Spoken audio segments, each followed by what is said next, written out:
Assalamualaikum warahmatullahi wabarakatuh. Alhamdulillah wasyukrulillah wassalatu wassalamu ala rasulillah Sayyidina Muhammad bin Abdillah wa ala alihi wa ashabihi wa mawala.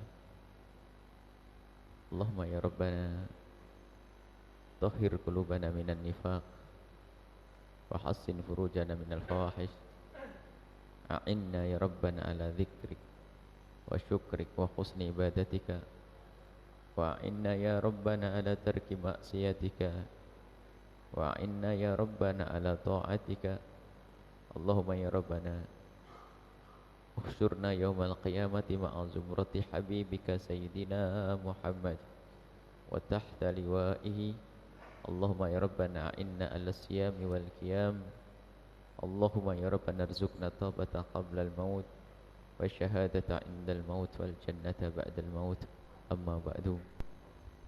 Yang kami cintai, yang kami muliakan, hamba-hamba yang telah dipilih Allah untuk bisa menghidupkan malam-malam 10 akhir bulan Ramadan dengan i'tikaf. Hamba yang dipilih Allah di malam-malam Ramadan untuk bisa berkumpul, untuk memohon kepada Allah.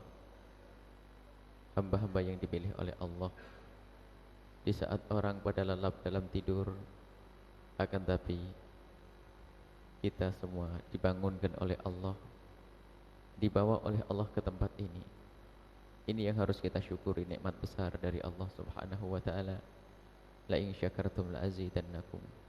Kalau kita mensyukuri nikmat Allah, nikmat ibadah, niscaya Allah akan mudahkan terus kita untuk menjadi ahli ibadah, sehingga hidup kita benar-benar hidup menuju kemuliaan nanti di akhirat. Wa ma khalaqtul jinna wal insa illa liya'budun. Kemudahan beribadah seorang hamba adalah tanda kalau hamba itu adalah kekasih Allah. Dan jangan lupa, amalan-amalan kita harus ada yang namanya tafakkur.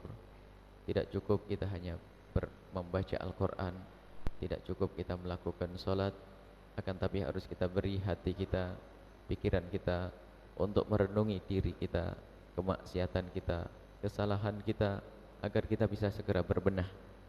Dan tafakkur adalah satu cara yang luar biasa, dan itu pendidikan dari Nabi SAW. Allah yang menyuruh juga agar kita senantiasa bertafakkur untuk menguatkan iman kita, menguatkan semangat kita untuk menjadi lebih baik, dan juga untuk berevaluasi agar kita tahu kekurangan-kekurangan kita.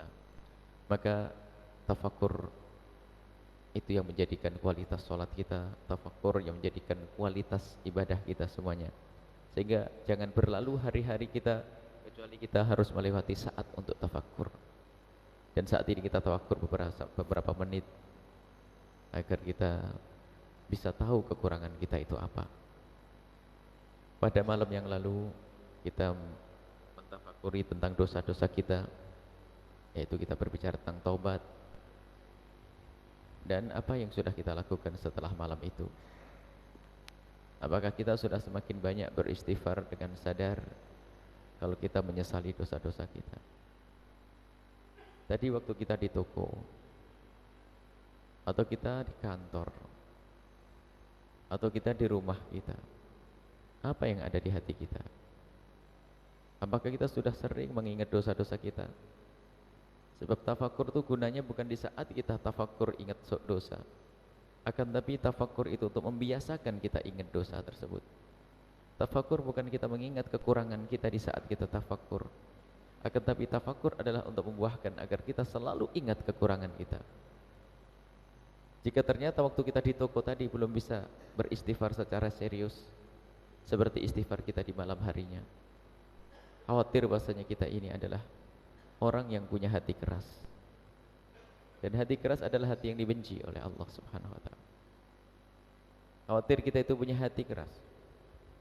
Sudah tadi malam bisa bertafakur tentang kemaksiatan, akan tapi ternyata istighfar kita belum banyak.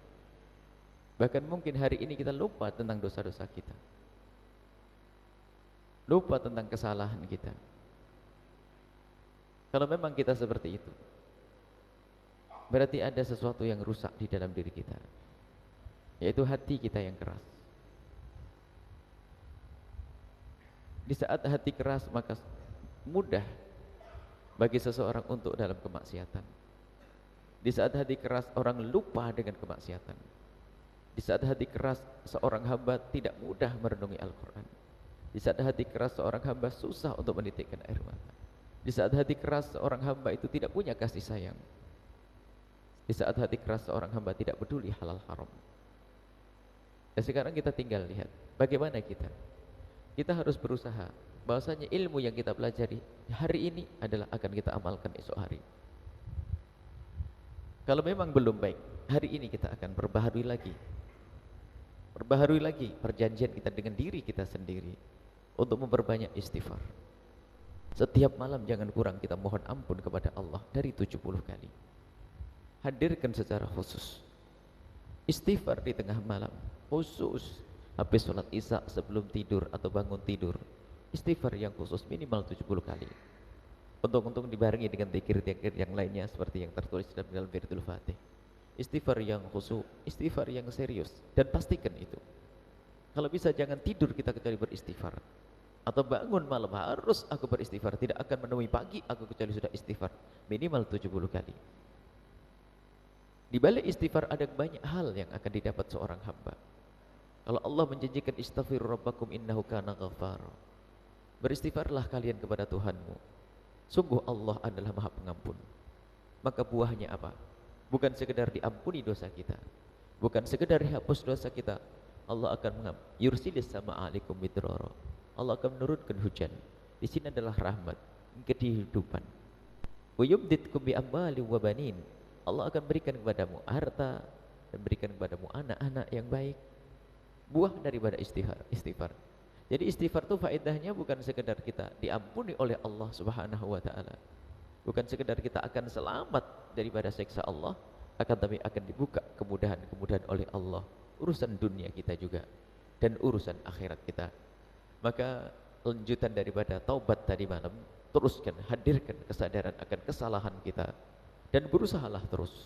Bahkan siapapun yang masih berada di kubang kehinaan, kubang kemaksiatan, yang masih urusan sama riba, yang masih punya pekerjaan haram, yang masih hadirkan, hadapkan kepada Allah dengan dosa itu sambil beristighfar, ya Allah ampuni aku masih seperti itu. Ya Allah, aku masih di kubang kehinaan, dan minta kepada Allah angkat kami dari itu semuanya.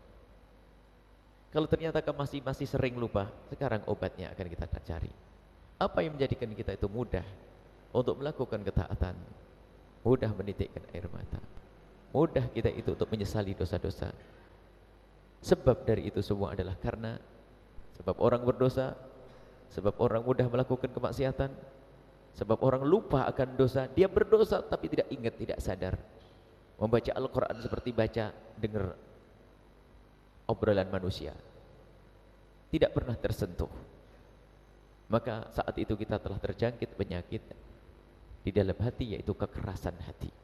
Nabi tidak senang dengan keras hati, dan Allah juga tidak senang orang keras hati. Bahkan itu adalah sifatnya orang munafik.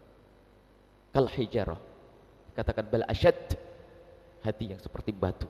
Bahkan batu pun masih ada yang mengucurkan air. Tapi kalau sudah hati keras, hati seorang hamba yang keras, dia adalah tidak ada baiknya. Untuk mencermati, sekarang kita melihat hati kita sendiri. Ini bukan mengurus hatinya orang. Kita tidak tahu apa yang ada di dalam hatinya orang. Sekarang semua dari kita ayo merenung sesaat. Hati yang keras itu ditandai di saat beribadah susah. La ya'tuna sholata illa usala. Datang sholat malas. Datang sholat itu hanya untuk menggugurkan kewajiban. Dan memang kita masih sekelas ini. Kalau Nabi SAW pangkat tertinggi ketemu Sayyidina Bilal, ya Bilal arihna bis sholat. Yang namanya sholat qurratu, menjadi penyejuk hati Nabi SAW. Ada seorang hamba yang senang melakukan sholat.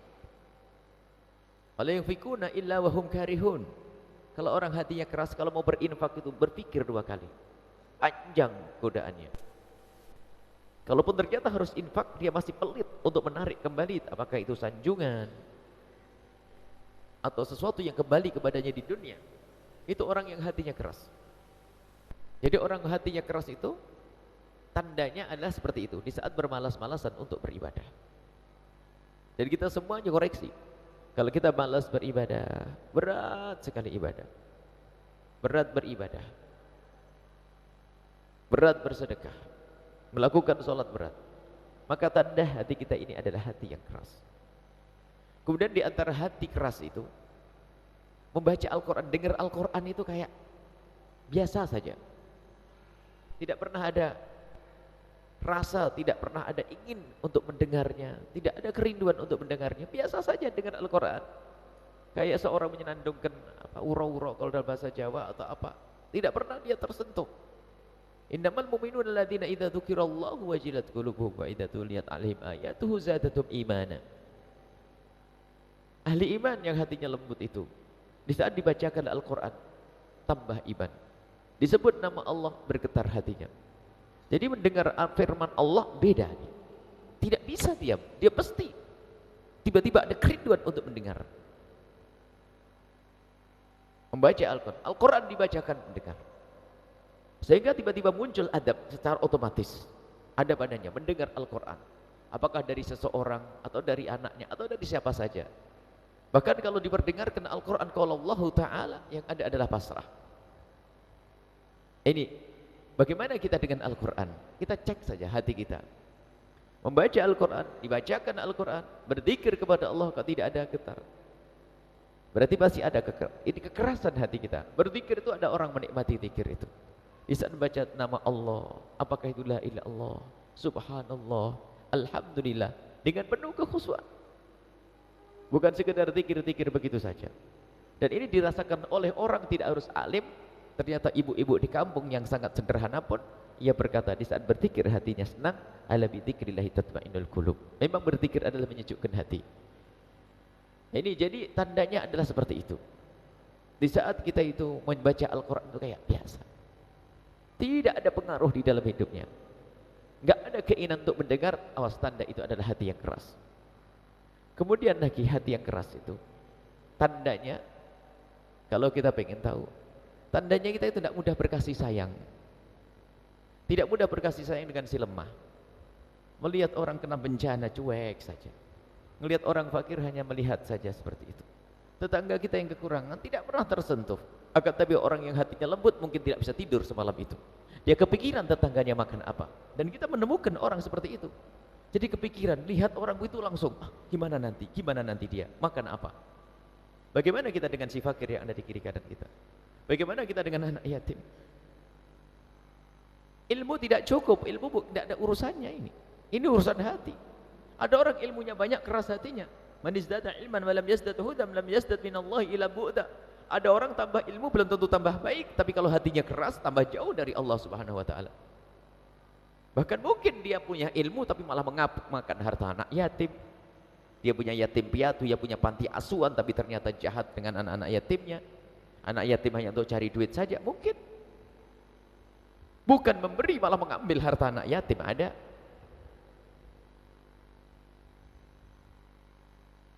Termasuk tidak peduli dengan fakir urusan zakat. Seharusnya zakat nyampe kepada orang fakir, digunakan untuk yang lainnya.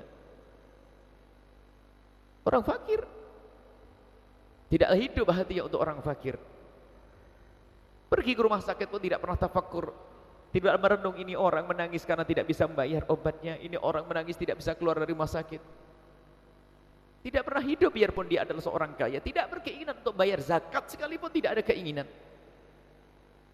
Mungkin dia seorang alim yang ngurusi zakat pun salah menyalurkannya. Kami keras urusan zakat ini, ingat orang fakir. Jangan salah, dahulukan orang fakir. Bukan untuk membangun masjid ini, bukan untuk membangun yang lainnya, bukan untuk membangun pondok pesantren. Ingat orang fakir itu, jangan sampai hati kita keras gara-gara itu semuanya. Bahkan kami selalu sampaikan, kalau seandainya masjid itu dibangun dengan patok 4, 1, 2, 3, 4. Seperti pada zaman Nabi dengan atap yang kalau tangan kita julurkan ke tangan nyangkut, tapi yang ngisi adalah ahli iman penuh. Gak usah pakai model yang bagus-bagus. Akan tapi kalau orang fakir tidak dikasih makan, dia akan mati, dia akan kelaparan, dia akan macam-macam. Termasuk ini menghidupkan hati kita. Jadi kalau orang sudah tidak peduli dengan si fakir, hanya mementingkan pondoknya bagaimana gede, khawatir kekerasan hati di dalam dirinya. Orang fakir makanya urusan zakat dan sebagainya, kita ke zakat, berikan fakir. Kalau masih hatimu belum lembut, datang ke rumah sakit yang murahan, yang rumah sakit murah itu loh. Yang setengah gratis itu saja banyak, ternyata di situ banyak orang menangis. Berdiri di depan apotik. Banyak orang maju mundur mau beli obat karena apa? Duitnya kurang. Datangi satu persatu kalau belum lembut hati kita, itu banyak belum punya duit. Banyak ngutang masuk ke rumah sakit. Akankah setelah itu haknya mereka akan kita berikan kepada yang lainnya? Kita perlu koreksi diri kita.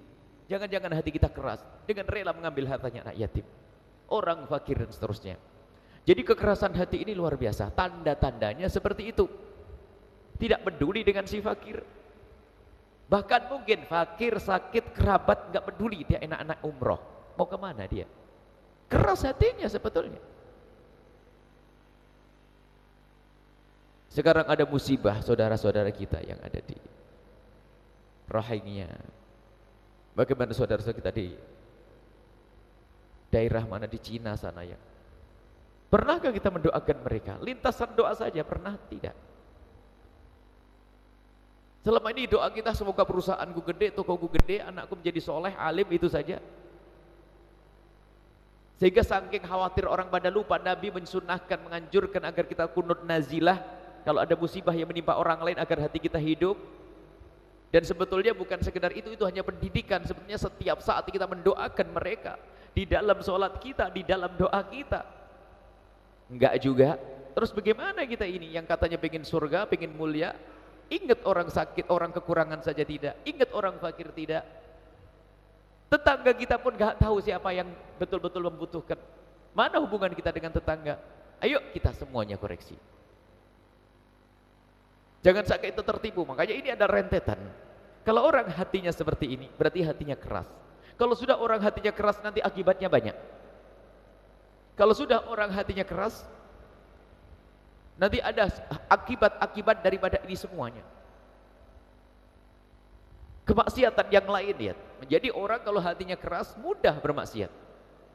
Sesaat memang dia beribadah, ibadahnya dengan hawa nafsu. Hatinya keras. Akan tapi kadang dia melakukan kemaksiatan yang tanpa disadari. Kemudian ada sebab-sebab. Kalau itu tanda-tanda. Jadi ini nanti kita ngoreksi diri kita. Kalau kita ternyata kurang peduli kepada orang fakir, orang lemah. Sampai Nabi sendiri ngingetkan loh ya kepada orang fakir itu. Agar kita selalu peduli, tanda kelembutan hati. Dan juga agar kita tidak sombong. Keberhasilan orang kaya karena fakir. Bahkan kalau kita ingin berhasil melalui orang lemah, orang sakit.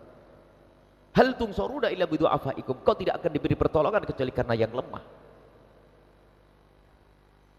Sehingga ini nasihat dari Nabi. Kalau kita punya hajat besar, jangan datang kepada donatur.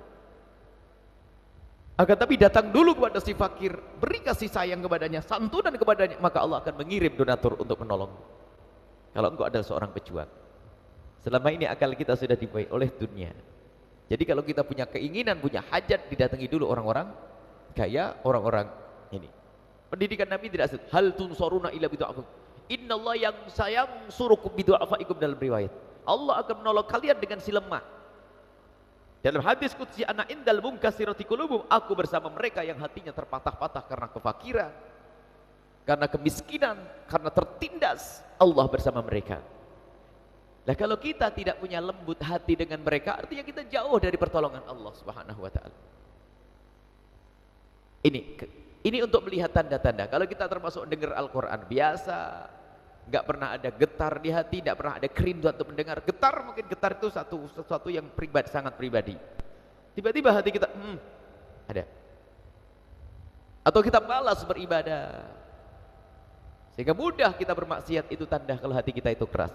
Baik, hati keras itu ada sebab-sebabnya. Sebab kenapa hati kita kok jadi keras? Yang menjadikan hati keras itu diantaranya disebutkan Nabi SAW isyaratkan tentang mujalasatu ahli su'. Kita sering duduk dengan orang yang tidak baik, kawan yang tidak baik, Masya Allah. Makanya kita harus benar-benar memperdulikan perhatian kepada kawan. Kalau kawan kita ahli maksiat, hati kita akan mudah keras. Makanya jangan duduk dengan ahli maksiat. Sebisa mungkin jangan mentang-mentang. Kecuali kita memang datang untuk menasihatinya, iya. Untuk membawanya kepada kebaikan, tidak. Akan tapi kalau jadikan kita kawan dia itu, kawan bermain, kawan bekerja, kawan bergaul, sesaat telepon sana, telepon sini, duduk sana, duduk sini dengan ahli maksiat. Orang yang ahli maksiat ini mengeraskan hati. Mujalah satu ahli su, duduk dengan orang yang ahli maksiat, hindari. Ahli maksiat itu adalah orang yang suka melakukan dosa. Bisa saja pakai kopiah, pakai imamah. Jadi yang penting melakukan dosa, jangan deket-deket. Jangan main-main. Kalau sudah orang melakukan dosa, kalau kita deket-deket kita akan ke bawah. Sehingga kita kawan itu harus memilih. Sehingga adabus suhbah, cara bersahabat itu sebelumnya kita memilih kawan. Ada kawan itu kawan bekerja. Makanya kalau mau bekerja pun harus milih. Aku bekerja di tempat mana. Mungkin secara umum perusahaan itu adalah halal, tapi yang di dalamnya siapa? Temen itu penting. Sampai namanya teman hidup istri, suruh milih sama Rasulullah. Agama yang penting dulu. Kalau enggak, kalau istri gak benar, suami gak benar, akan menjadikan hati keras.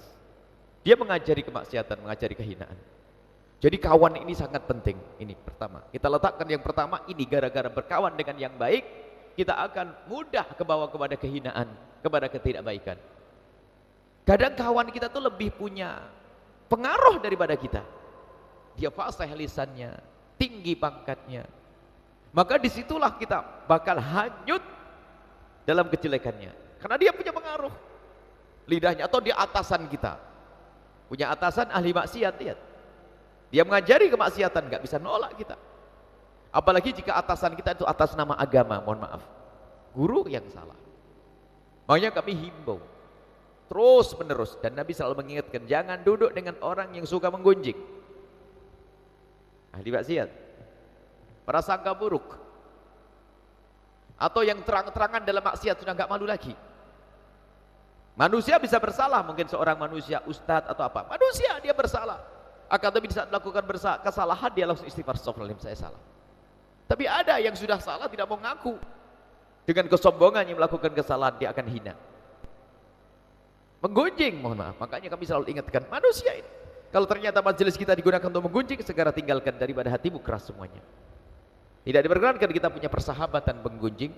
Tidak ada perkumpulan kita ngomongin ustadz sana, ngomongin kiai sini, tidak ada itu semuanya. Kalau ternyata majelis kita digunakan untuk ngomongin orang, berarti majelis kotor, akan mengeraskan hati. Tinggalkan majelis ini.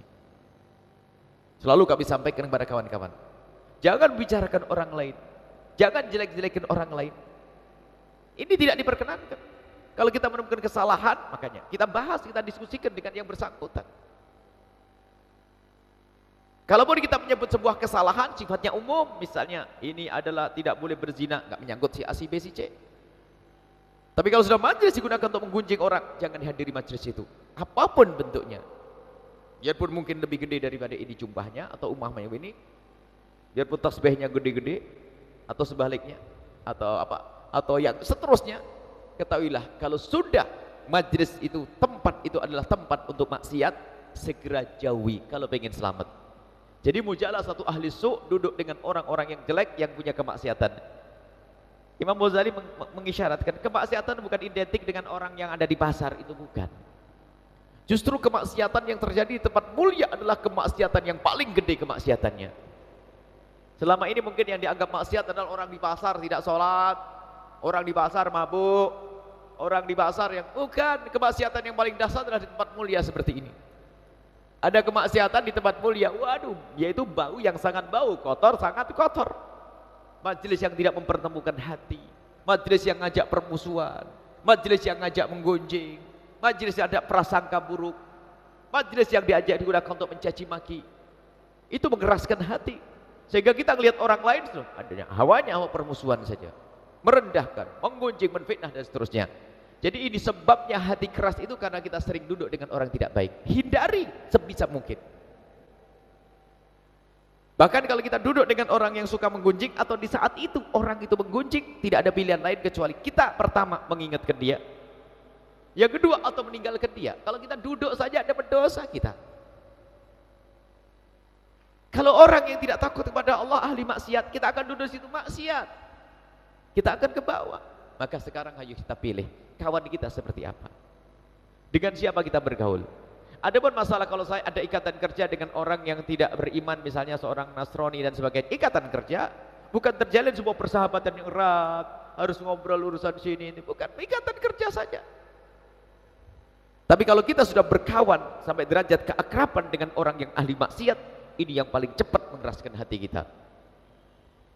Kemudian diantaranya lain lagi adalah yang mengeraskan hati kita adalah orang suka ngentengin kemaksiatan. Subhanallah, ngentengin kemaksiatan. Dan ternyata mengentengin kemaksiatan ini surveinya Imam Ghazali bukan terjadi di orang awam, orang yang punya ilmu. Na'udzubillah. Semoga Allah menjaga kita semuanya. Ngentengin kemaksiatan, dosa kecil gak apa-apa, dosa kecil ini ngenteng.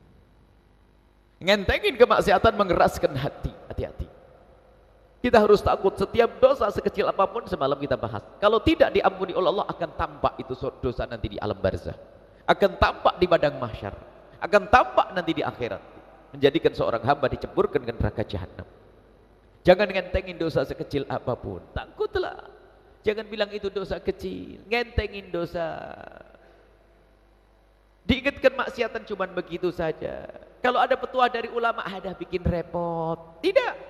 Kalaupun kita ternyata saat itu berada di dalam satu dosa, kemudian ada orang yang ngomong kalau itu dosa, itu haram, jangan membela diri. Tinggal kita ngadu kepada Allah, ya Allah, angkat kami dari dosa ini, ya Allah. Angkat kami dari kehinaan ini. Ngadu kepada Allah langsung, ya Allah, jauhkan kami dari dosa ini, ya Allah. Ngentengin dosa, hati-hati. Termasuk mohon maaf melihat aurat.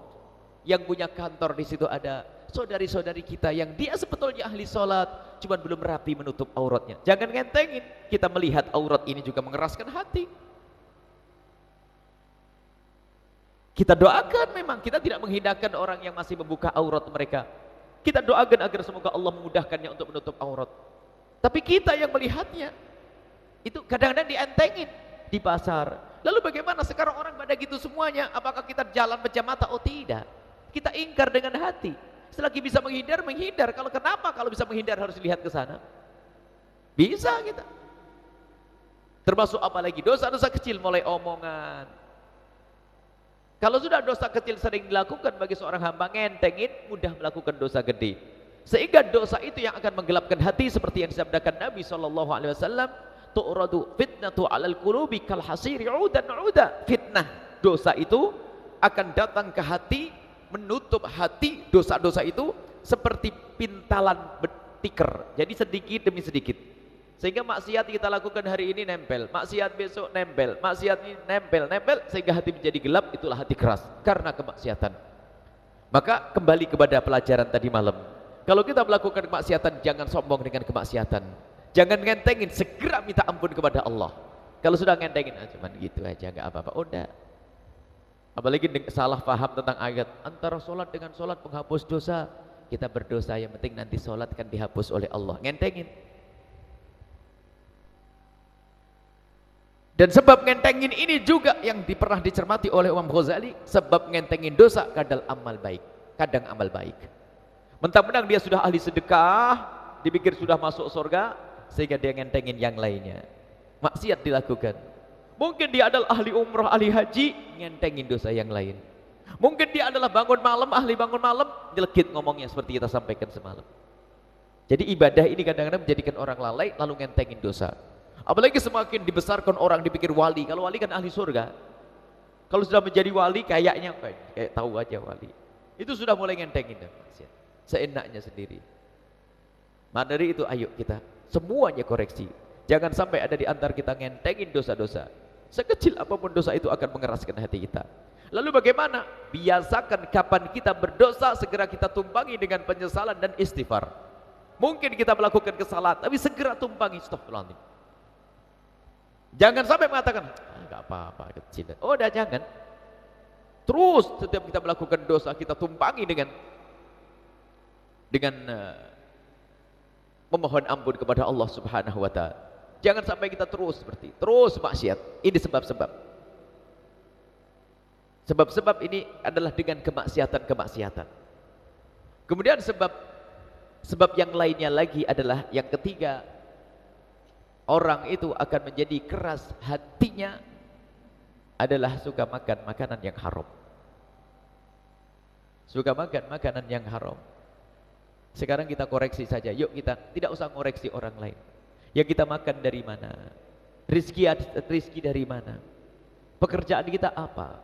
Kalau makanan haram itu masuk ke perut kita, ketahuilah akan menjadikan hati keras. Sehingga kalau sudah hati keras itu menjadikan anggota tubuh itu bermaksiat mau tidak mau. Man akala haram asad jawarihuhu syah'am aba. Kalau orang makan makanan haram, maka ketahuilah anggota tubuhnya akan bermaksiat mau tidak mau.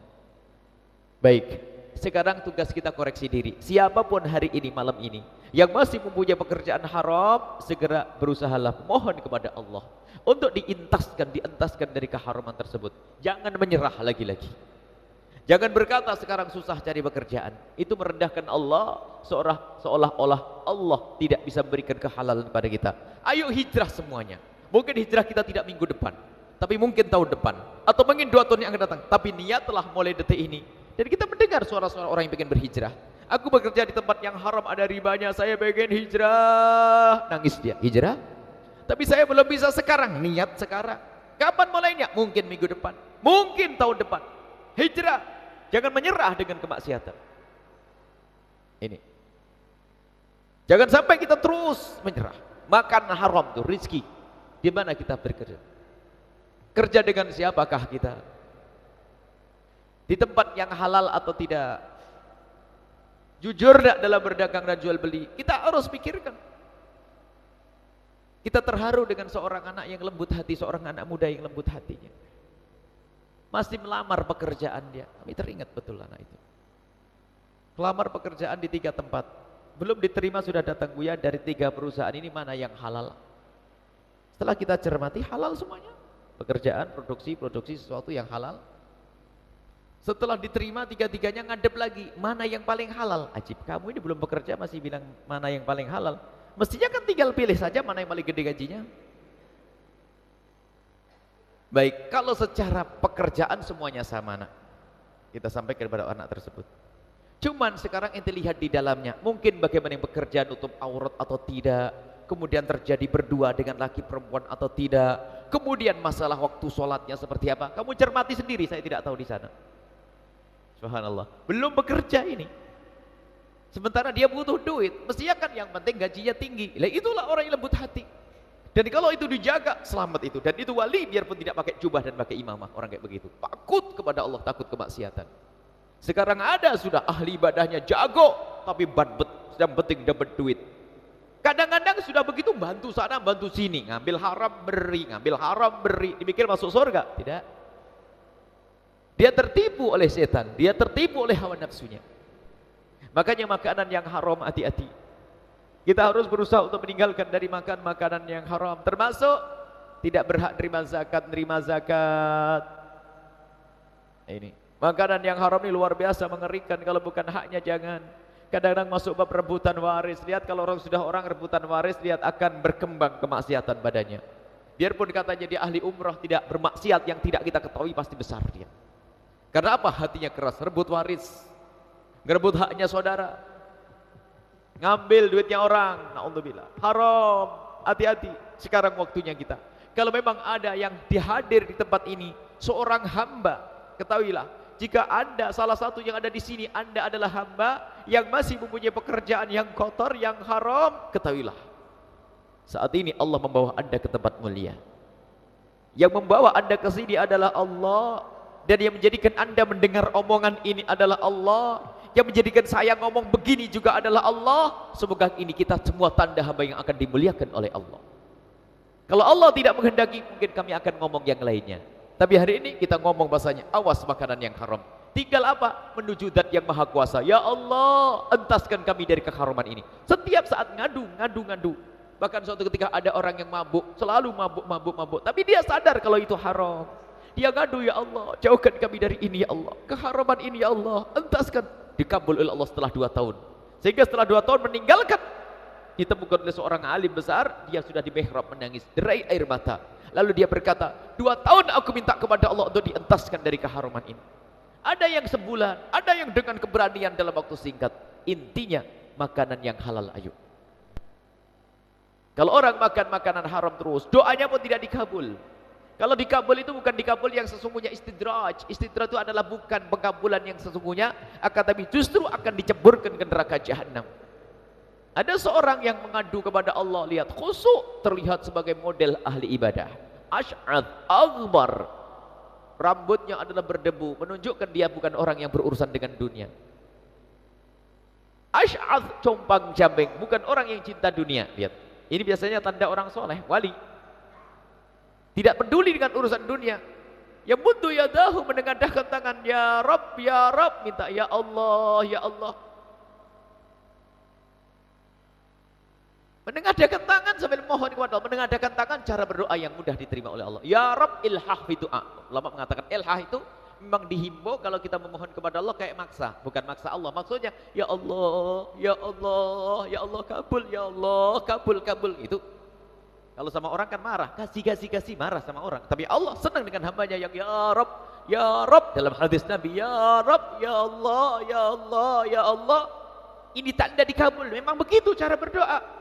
Cuma ternyata doa orang ini tidak dikabul oleh Allah. Kenapa? Ma'kaluhu haram wa mashrabu haram wa malbasu haram. Makanannya haram, minumannya haram, pakaiannya haram. Biarpun doa di depan multazam, di depan Ka'bah enggak diterima oleh Allah. Ada yang istajabu lidzalik. Gimana akan dikabul doanya? Maka ayo semuanya koreksi. Ini sebelumnya nanti ada pembahasan khusus pada pertemuan yang akan datang. Yang penting ini gambaran secara umum. Kalau masih haram, ayo kita segera tinggalkan. Siapapun yang masih di kubang kehinaan, mungkin dia masih bekerja di urusan riba. Allah Maha Kaya. Asalkan kita mau ngadu kepada Allah. Jangan sekali-kali berkata susah. Susah zaman sekarang. Oh tidak, Allah Maha Kaya. Kalau anda serius, Allah akan beri petunjuk jalan yang lebih hebat. Kemudian sisi lain kita jangan merendahkan orang yang seperti itu ya. Kita tidak boleh kalau kita melihat tetangga kita masih urusan dengan riba, kita doakan. Kalau kita melihat tetangga kita yang belum menutup aurat, bukan kita rendahkan, kita doakan. Merendahkan sendiri kan penyakit hati. Nah, kita pengen membersihkan hati, kenapa kita menanam penyakit hati? Kita menyuburkan penyakit hati, tidak. Kita tidak boleh merendahkan siapapun. Jangan sampai kita mendengar nasihat semacam ini, ternyata nasihat hanya untuk orang lain. Oh itu maksiat tuh. Nah, bukan itu. Nasihat kita adalah untuk kita sendiri. Nah, itu. Kemudian untuk menyembuhkan penyakit-penyakit hati, setelah itu bagaimana agar penyakit hati ini mudah sembuh? Di antara juga membaca Al-Quran tadi, membaca Al-Quran yang banyak, berzikir, dekat dengan orang-orang soleh, dekat dengan orang baik yang setiap kata, setiap ngomong adalah nasihat. Dan ada rohaniat. Jadi kita merasakan kalau kita duduk dengan orang soleh itu, saat itu paling tidak kita tidak maksiat. Bahkan beberapa waktu, beberapa jam setelah itu masih ada pengaruhnya. Kita rasa takut kepada Allah karena orang soleh, melihat wajahnya saja ada pancaran yang memancar di hati kita, sehingga kita senang beribadah, susah bermaksiat, dekat dengan orang soleh. Di antaranya adalah ingat kematian kita. Jadi untuk menghidupkan hati kita, kita perlu mengingat kematian kita bakal mati. Aktsiru min dzikri hadimil ladzat, agar hati lembut, agar kita selalu mengingat kematian. Kita bakal mati semuanya. InsyaAllah nanti kita lanjutkan juga renungan tentang perjalanan hidup kita menuju akhirat. Kita akan mati semuanya. Siapa yang gak bakal mati ini? Semua bakal mati ini. Tidak pandang muda dan tua. Dan harus. Kita akan menggeluntung. Lihat tuh. Kita akan di ruang tengah. Mati. Dibawa orang. Ngomong sudah gak bisa. Lihat minta apapun gak bisa. Rencana panjang pun sudah terhenti sampai hari itu. Rumah Mekah yang kita bangun pun harus kita tinggalkan. Istri, anak kita tinggalkan. Apalagi kita merenung itu semua. Jadi kita akan menuju ke mana? Ke alam barzah. Mempertanggungjawabkan amal kita. Akan ditanya kita oleh malaikat mungkar nakir. Pernahkah kita berenung semacam ini? Sehingga disunatkan kalau kita mau tidur itu hendaknya sebisa mungkin meletakkan pipi di telapak tangan, menghadap ke kiblat. Lalu ingat kematian kita nanti waktu di alam barzah. Allah, kita ingat kita bakal mati sendirian. Mau tidak mau kita akan dibawa ke tempat itu. Biarpun anak kita katanya mencintai kita pun akan mengirim kita ke tempat itu. Mana rumah Mekah yang kita bangun saat itu? Tidak ada. Maka dianjurkan, Nabi menyuruh kita untuk selalu ingat kematian masing-masing. Bahkan dikatakan itu adalah orang cerdas.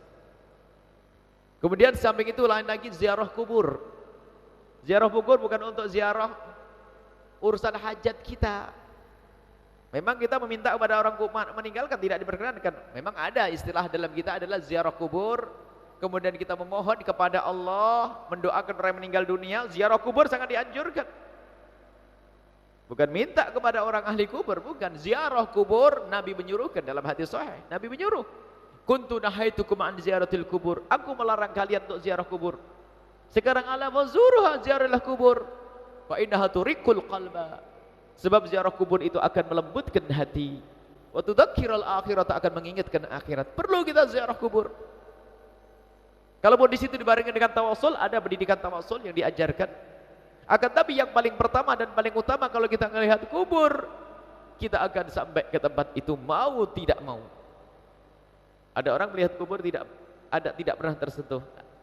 Ada orang melihat kubur tidak pernah ingat kalau dirinya bakal jadi penghuni kubur. Maka itu termasuk orang keras hati. Sering ziarah kubur dan renungi, aku bakal mati, aku bakal masuk ke liang lahat, aku akan ditinggalkan, lihat, aku akan ditinggalkan keluarga aku, lihat. Renungi ini semuanya. Setelah kita kemudian untuk melembutkan hati lagi setelah ziarah kubur, yang keempat adalah berkasih sayang dengan si fakir, termasuk anak yatim, dekatkan kepada kita. Sampai dikatakan, man arada ayyulayyan qalbuh, barang siapa yang ingin dilembutkan hatinya, falyudni minhu yatima, mendekatkan anak yatim kepadanya.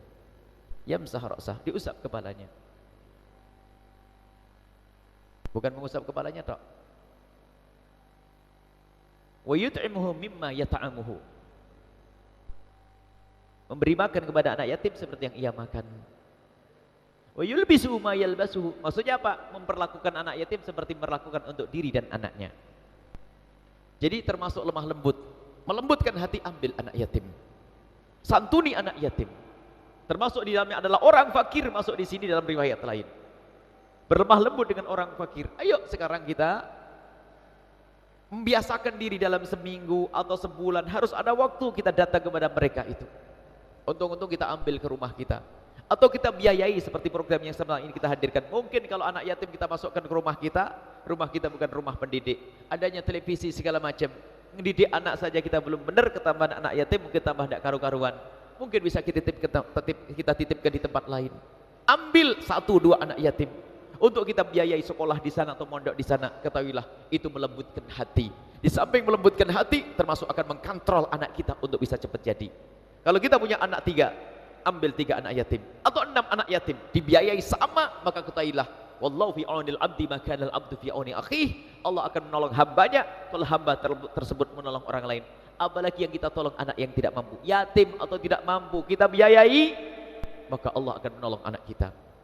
Selama ini kesuksesan seolah-olah diraih dengan biaya, dengan alat-alat lengkap, dengan laptop, komputer, segala macam. Bukan. Akan tapi dengan pertolongan Allah. Maka ambil pertolongan Allah dengan cara kita memberikan kebaikan dengan si fakir, si lemah.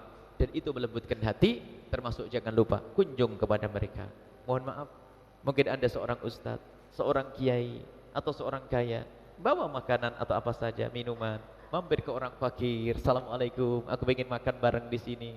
Di saat hatinya senang, hati kita akan lembut juga. Memberi hadiah.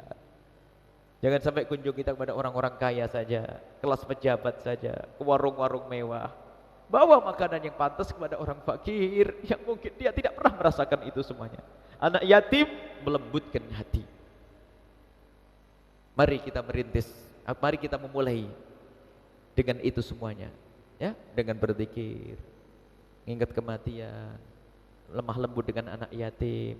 Termasuk diantaranya adalah banyak sebetulnya disebut oleh Imam Ghazali, berbakti pada orang tua, sering sungkem ke orang tua kalau jauh lewat telepon, itu melembutkan hati.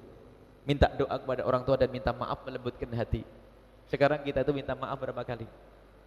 Minta maaf kepada orang tua ternyata melembutkan hati. Assalamualaikum ibu, mohon maaf doain saya. Ibu mohon maaf doain saya, itu melembutkan hati juga. Baik, ini saja insyaallah, ini bekal untuk hari-hari berikutnya, karena harus kita tata dulu hati kita. Jangan sampai kita dengar ceramah kayak apapun, ternyata hati kita keras, akan dimuntahkan ceramah tersebut. Kita mendengar tausiah kayak apapun, kalau hati kita adalah hati yang keras, maka akan dimuntahkan oleh hati kita sendiri. Ini saja insyaallah.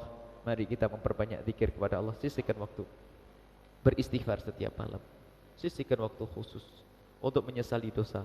Sisihkan waktu khusus untuk ziarah kepada orang-orang soleh. Sisihkan waktu khusus dekat dengan orang-orang baik. Kepada anak-anak yatim, sisihkan waktu khusus ya. Semoga Allah Subhanahu wa taala menjadikan hati kita lembut. Dan juga jangan lupa amalan-amalan di bulan Ramadan. Di samping ada nanti zikir-zikir, doa. Doa yang banyak. Ibadah, ingat 3 dibagi 3.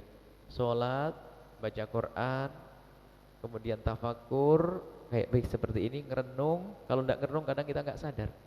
Yang terakhir adalah doa. Dan di saat berdoa, jangan lupa, jangan doa egois. Sudah lupakan doa egois. Kalau berdoa, iya doa untuk diri sendiri. Akan tapi biasakan untuk mendoakan orang lain. Jadi pekerjaan para kekasih Allah. Mendoakan orang lain, doa saudara kita, doa sahabat kita, doa teman-teman perjuangan, doakan, dan itu istimewa. Istimewa sekali. Menumbuhkan makna kecintaan dan akan disanjung oleh Allah dan Rasulnya. Allah akan mencintai hamba tersebut. Wajabat mahabbatil mutahabbina fiyya. Akan dicintai oleh Allah. Jadi doa, jangan doanya ya Allah semoga perusahaanku itu. Ingat saudara kita, khususnya saudara-saudara kita yang melakukan kemaksiatan, yang melakukan kesalahan, kita doakan semoga Allah mengampuni mereka. Apalagi yang zalim sama kita, agar hati kita lembut. Ini saja insyaallah renungan kita pada malam hari ini. Akan kita lanjutkan besok malam 23 dan seterusnya. Alhamdulillah, inilah yang kita inginkan budaya.